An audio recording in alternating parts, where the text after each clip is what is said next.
Gene interviews Money Incorporated. A bunch of Las Vegas references. They don't make bets they can't win. It's our city, the city of money, they say.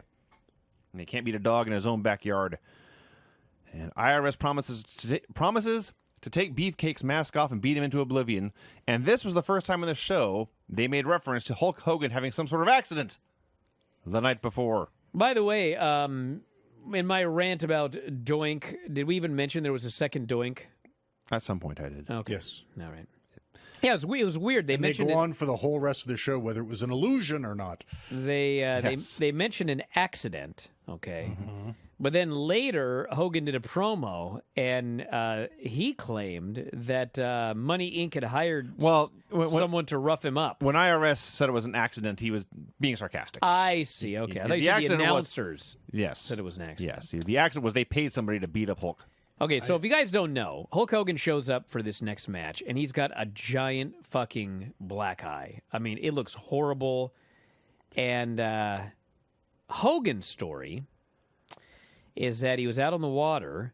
Yes. And there was a jet ski coming at him.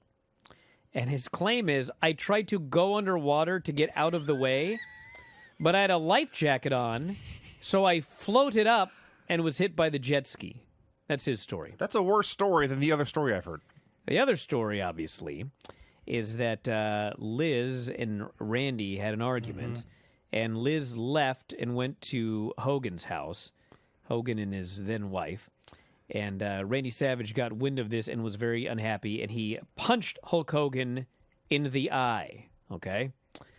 So, everyone's got their side of the story. Nobody was there to know, except for Hogan, and Savage is now dead. So I mean, no one really knows what happened. But, I mean, when you think about it, I mean... The second story seems a lot more plausible. Well... You got hit by a jet ski, and your only injury is a black eye? Yeah, it's like... I think a lot more damage would have occurred. Like, fucking Brutus Beefcake got hit by a lady's foot. Yes. And his face was shattered, legitimately shattered. And Hogan's claiming he got hit by a fucking jet ski, and he got a black eye. Her foot in a water ski at the Well, time? sure, but the point is, like, it was a foot, and his face was shattered, and Hogan's claiming he got hit by a fucking jet ski and got a black eye. So anyway, I don't know what the truth is, but, I mean, most people seem to believe that the truth is that Randy Savage fucking decked him. Well, which is really interesting to then watch Randy Savage call this match. Yes, because throughout the show, when he talks about it, look at that, look at Hogan's black eye. It must have been a real cheap shot.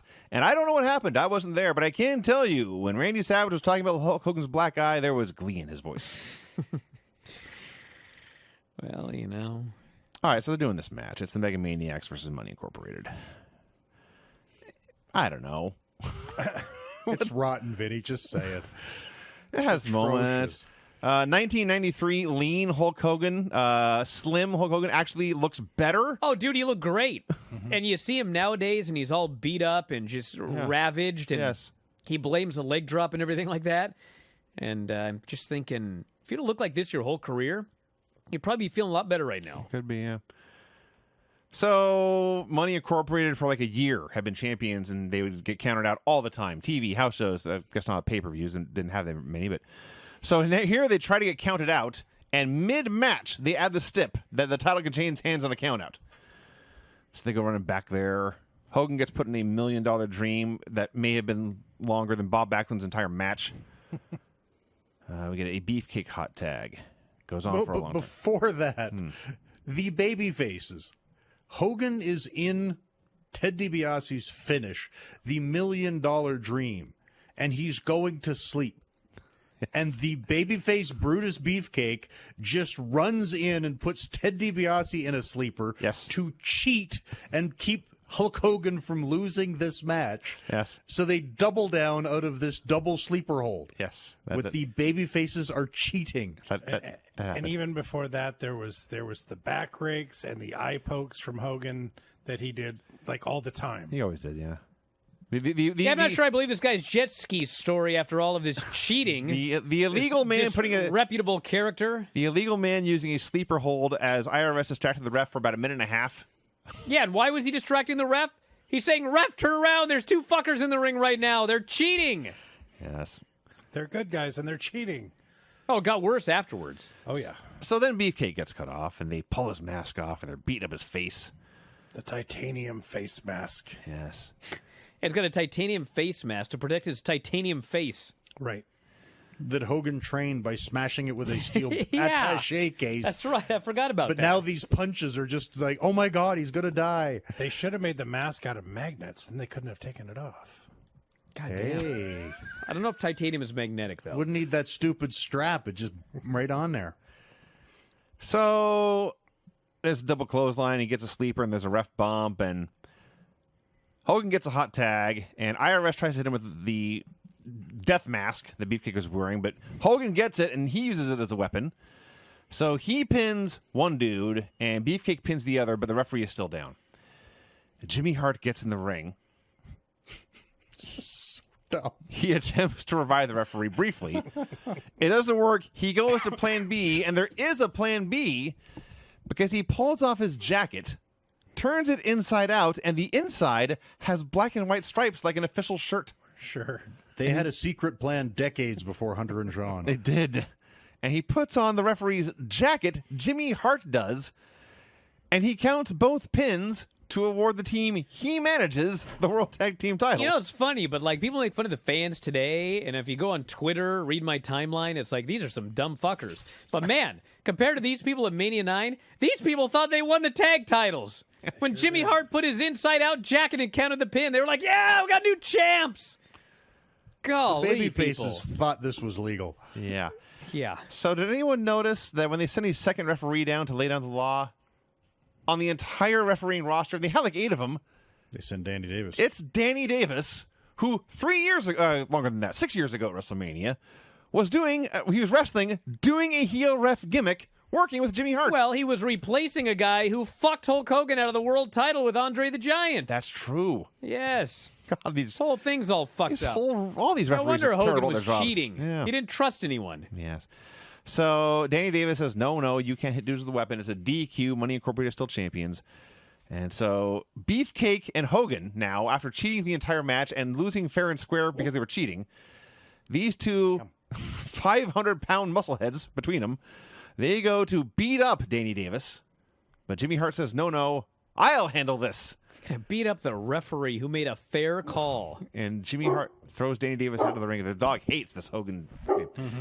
Danny Davis going out of the ring was the best bump of the entire show. Oh, yeah. You know, I apparently you mentioned there were 2 doinks. Did you mention the referee's looking for the second doink under the ring? I did and not. Both of these idiots couldn't find doink.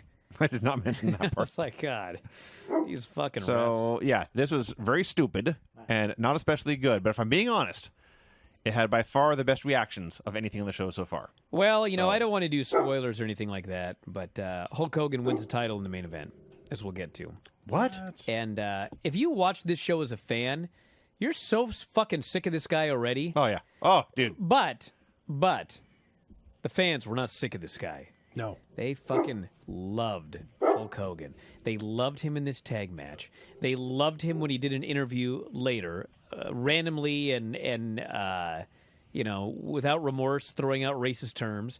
And then they fucking love him when he comes out after Bret Hart's defeated. They fucking love him when he wins. It's the biggest pop of the night by about 10. It's just amazing to see the reactions, but just watching it and be like, God, look at this fucker. And, you know, everyone who was a hardcore fan back then thought the same thing. Look at this fucker walking out of here with this title. God, horrible. They never did anything with it. Well, I think they realized their mistake. It's amazing. Yeah. Now, did you tell the people about the briefcase after the fact? They steal. Oh, yeah, they fucking stole money. They steal Money Incorporated's briefcase. They open it. There's important paperwork in there, tax records and whatnot. They destroy those, and they find a big wad of cash. That seems like something that could be like a federal offense. It might be, actually. Yeah. Probably. I don't think you're allowed to do that. They find a big wad of cash, and they begin. Hulk Hogan grabs big fistfuls of cash and begins to thrust his pelvis for a while. Then he just flexes, and I actually thought he was going to leave and take the money. Eventually, he did at least pass it out to the people. So he was more Robin Hood than Bernie Madoff or whatever. But Robin Hood was still a crook he was. Yeah, but he was a good crook. till he steals your money. Didn't say that. Yeah, the only one. That I'm didn't, saying that. The only one that didn't get any money apparently was Natalie Cole because she was interviewed. Natalie Cole was interviewed. She said she didn't get any of Money Incorporated's I money. just like that we got two heels. And granted, one guy's gimmick is he's an IRS. He's a tax man, as they call him. But he brings a weapon, Halliburton, to the ring. But he doesn't put bricks in it. It's an attaché There was case, a- Brian. There was one brick. There's one There was brick one and then brick money, and money money. and papers. Oh, he's a practical man. So it was what do they call it where you put a heavy thing on stuff? You know what I mean? Paperweight. Yeah, that's what it was. It's just a paperweight. Lance knew, Vinny. I guess he did. Yeah.